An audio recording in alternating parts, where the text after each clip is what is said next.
When I first came to the United States, I was 20 years old and working as an heir.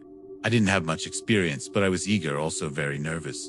I'd grown up in a small town in France and hadn't ever spent time away from home, let alone across an ocean. My English still needed work, but I was confident enough to get by. I expected it to be a good year, a new adventure, a cultural exchange, something I'd tell my friends about. When I went home, I was matched with the Joseph family. I don't want to name the exact town for privacy reasons, but it was an upper middle class neighborhood, quiet streets, nice houses, big backyards, the kind of place you'd expect to find well-behaved kids. PTA mums and dads who worked non-stop. I remember being so relieved when I first arrived. I thought that would be easy. Nothing bad happens in places like this. The Josephs had two boys, Brock and Brandon. Brock, the older one, was 12. He was a pretty typical kid, kind of lazy, sometimes rude, but harmless overall. He made jokes, liked his Xbox, and mostly stayed out of trouble. Brandon, though, was different. He was 9 and already had this coldness to him. I don't know how else to describe it. There was something off. I think it's likely he had some kind of social disorder. When I first met him, he just stared at me without saying a word, not shy or embarrassed, just staring like he was studying me. After a few seconds, he smiled and asked, "Are you the maid?" I laughed awkwardly and said I was going to help look after him and his brother for the year. He didn't laugh with me. Head just kept watching. It didn't take long to realize Brandon wasn't like the other kids. My host parents warned me that he was difficult. They said he had a bit of an attitude, but that was the understatement of the century. Brandon didn't just have an attitude. He was mean, and I don't mean the usual bratty stuff like teasing his brother or refusing to eat. What he was served, it was worse than that. He lied constantly about everything. He once told his teacher that Brock tried to choke him in the kitchen, which never happened. He told the neighbor that his parents locked him in a closet at night. He even told me that the last AW pair ran away because of him and that she was never seen again. When I tried to scold him for it, he narrowed his eyes and said, "Don't tell me what to do." Everything was manageable for me even at that point, but I do admit that I was a little frightened of him. Things only got worse from there. One night, about 2 months in, I pulled back my sheets and froze. There were thumbtacks scattered all over my mattress. I just stared for a second. Dozens, maybe 100 of them were pointing upwards, waiting for me to lie down. My heart started racing. The mattress cover had tiny punctures everywhere. I stood there in fear, realizing how close I'd come to lying on them. Brandon had been spying on me earlier that day. I'd caught him peeking through a crack in the door when I was folding clothes. I didn't think much of it at the time, just assumed he was being nosy, but after seeing all those thumbtacks, I wasn't so sure. I was honestly so scared. I didn't want to tell his parents, afraid that they'd send me back to France, so I cleaned up the mess and kept it to myself. After that, things became more and more strange. Bren started following me around the house. I'd catch him peeking around corners, watching me from the doorways sometimes. When I was cooking or reading, I look up to find him sitting across the room, staring without blinking. I never said anything. I must admit I tried to avoid him as much as I could. Out of fear, one afternoon I was watering flowers in the garden when I smelled something off, a sharp, sour odor, like something rotting. I traced it to a corner of the yard where the soil looked freshly disturbed. I was curious, so I grabbed one of those little garden shovels and started poking at the soil. When I saw what was there, I nearly screamed. There were 3 dead rabbits buried there. Their bodies were twisted and cut in several places. One had its legs tied together with string. I ran inside to tell my host parents. Mrs. Joe Joseph looked concerned at first, until they pulled Brendan aside to ask him about it. He gave an innocent look and said it wasn't him. That was it. They believed him. Mrs. Joseph said it was probably one of the neighborhood kids and told Brandon to go back inside. I started sleeping with my bedroom door locked. After that, a week later, I woke up in the middle of the night to a noise in my room. I opened my eyes and saw a shadow near my bed. It was Brandon. He was standing there holding something. I blinked a few times and realized what it was: a kitchen knife. Screamed as loud as I could. By the time the parents came rushing in, the knife was gone. Brandon had shoved it under the bed. He convinced them that he'd been sleepwalking. Mrs. Joseph gave me an annoyed look as if to say, "Why are you making such a fuss?" I pointed to the knife handle sticking out from under the bed and pleaded with them to believe me. Mr. Joseph knelt down, pulled it out, and showed it to Brandon. He just smiled and said he had never seen it before. And they, of course, believed him. I told them that my door had been locked, so he must have picked it, but they told me that was nonsense. I felt so alone. I had no one. I didn't know what to do. For better or worse, a decision was made for me. The next morning, Mrs. Joseph called me to the living room and said I had stolen her jewelry. I was completely confused until she held up a pearl necklace I had never seen before, for she told me she had found it in my purse, which she was holding in her other hand. I begged her to believe me that I hadn't stolen it, but there was nothing I could say to convince her. Brandon stood in the hallway smiling to himself. I knew it was him. They fired me on the spot. I flew back to France the next day. I couldn't believe how easily Brandon had destroyed my life for months afterwards. I was extremely depressed. I thought I had blown my one chance at living in the US and feared I wouldn't get another one. Fortunately, I found my way back to the States several years later and still live here. I have a good job and good friends. I still think about Brandon from time to time. I can only imagine the evil person he's grown up to music. Become for most people, traveling alone is terrifying, and understandably so. For some reason, it's never bothered me all that much. I've always been quite independent and outgoing, so befriending new people comes naturally to me. It's probably one of the reasons I decided to become an au pair also. I've always wanted to become a child psychologist. In my opinion, one of the world's problems could be solved if children had better parenting and proper guidance beyond that. I've always wanted to experience America, so working as an au pair was something I seriously considered. I'm originally from Germany, from a tiny village outside alone. Most Americans have never heard of it, so when people ask where I'm from, I usually just say, Germany. It's easier that way.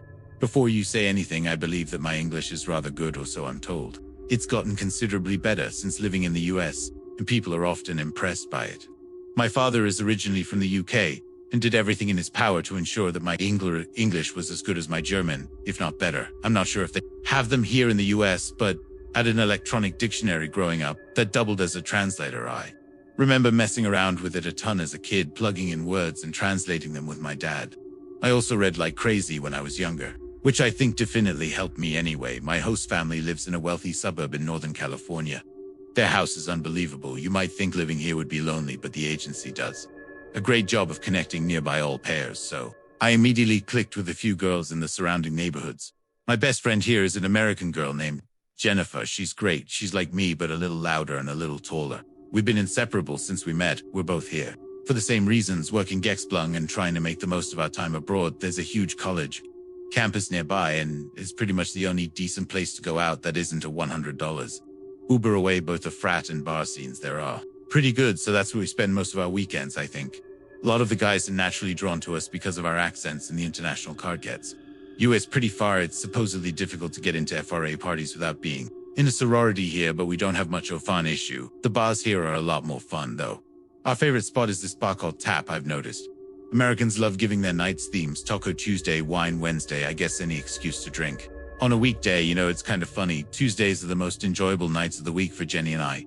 This story takes place on one of those nights, about a few months after I arrived to the US. I was standing by the bar waiting on drinks for Jenny and I when this tall guy with curly brown hair approached me and said, "You're German, right?" That kind of threw me off.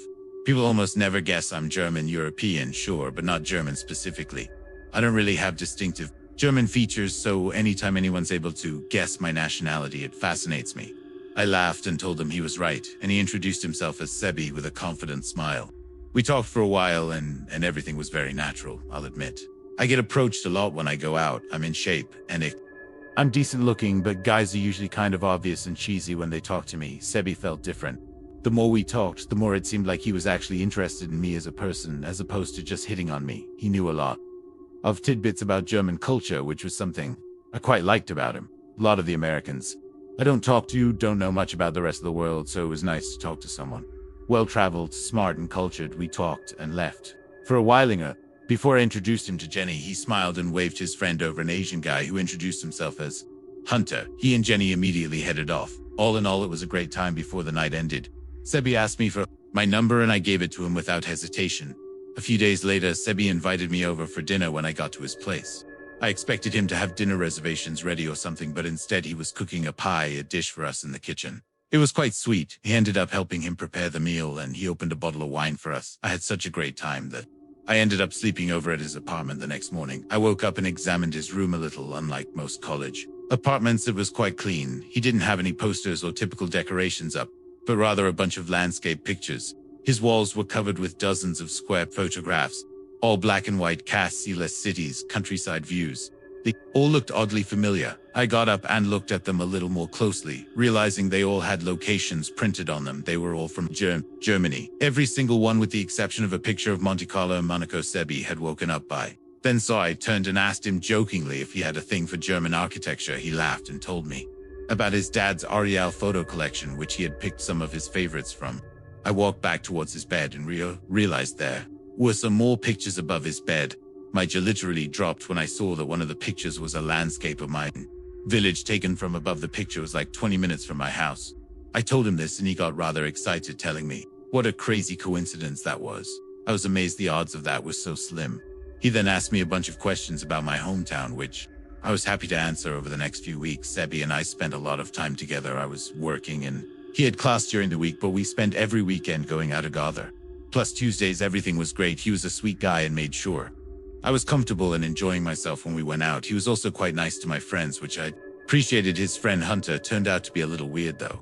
Every time someone would play Tehi Tof by Fisher, he would quite literally start stripping in front of Jenny. One night, Sebi got rather drunk, significantly drunker than usual. As he was walking me to his apartment, he was going on and on about how much he loved German women and how he always wanted a German wife. At one point, he said he always wanted to marry an old pair because foreign girls are great with kids. I brushed it off as some weird fantasy, but that was the first thing he did or said. That didn't sit well with me, obviously not a deal breaker. Though he had been perfect up until then, but then came the first time he took me out to dinner. He took me to this Kif Talon spot and told me he'd picked it because they had plenty of vegetarian options, which was sweet. But I never told him I was vegetarian. I gave him a little smile and playfully asked him how he knew I was vegetarian, and he told me he saw it in one of my Insta posts. That eased me for the rest of the dinner, but later when I was back home, I realized my only post mentioning it was from years ago. And I post a lot, so you'd have to scroll pretty far to get there, let alone pick up on the caption I had used, and that's not even mentioning the fact that all my posts are from a long time ago. In Germany, the next time I stayed over while Sebi was asleep, I unlocked his phone. I remembered his password. He hadn't exactly been careful about hiding it. What I found in there was sickening. There was a folder in his camera roll titled Wife, which contained screenshots of my social media, dating back months, posts, captions, tagged locations, even screenshots of old stories I didn't even remember. Posting his notes app was even worse. There were English translations of my old posts in there, plus a rough schedule of when and where I'd go out based on my Instagram story posts. There was information in there about my hometown, about Germany, about things I liked, all based on my Instagram, if you could believe it. But the worst thing I found in its phone was a photo of my driver's license. Everything hit me at once the second night. I had gone out in America. I had lost my wallet at a frat party, which had my ID in it. That's how he found my Instagram. That's how he knew everything, where I was from. What? I liked my birthday. None of it was chance. He had planned all of it. There was a long graphic message that went into disgusting detail about what he wanted to do to me, which I don't want to talk about. I didn't know who the guy in those messages was. I couldn't stand to look at everything anymore, so I grabbed my stuff and slipped out of his apartment without making a sound, regrettably. I didn't take any photos for evidence. The whole drive back to my host family's house, my hands were shaking. Germans take privacy seriously. I felt sick. My au pair profile was private, but my ID, he had my full name, and with that I knew he could have found anything. I didn't sleep that night. I prayed that he hadn't been able to figure out my host family's address. The next morning, my phone exploded with messages. They were all from Sebi, asking me where I went, why I left, if I went through his phone. I sent him one final message telling him that if he ever tried to contact me again, I'd call the police. Then I blocked him on everything for the next few days. I lived in perpetual fear, worrying that he'd show up at any moment. I'd privated my Instagram, locked everything down, and created a close friend story for when I went out, just in case he tried to find me.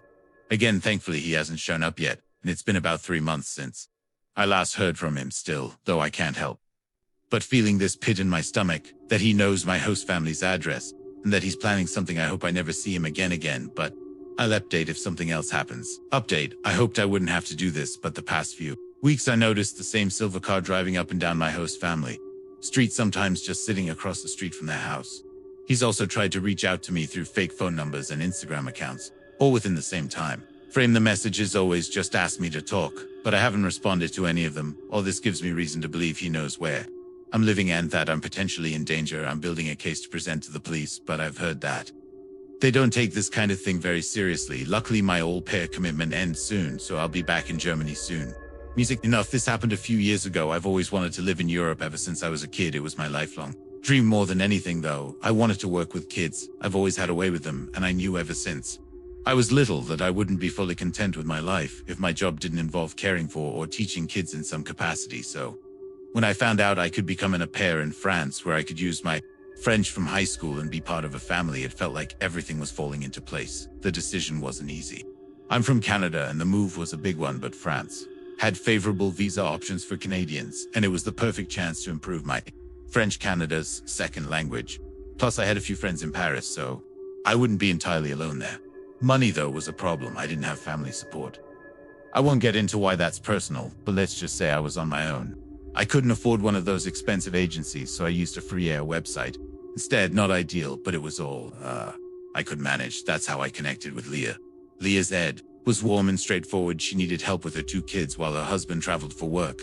She seemed wonderful, very polite, and very friendly on her video calls.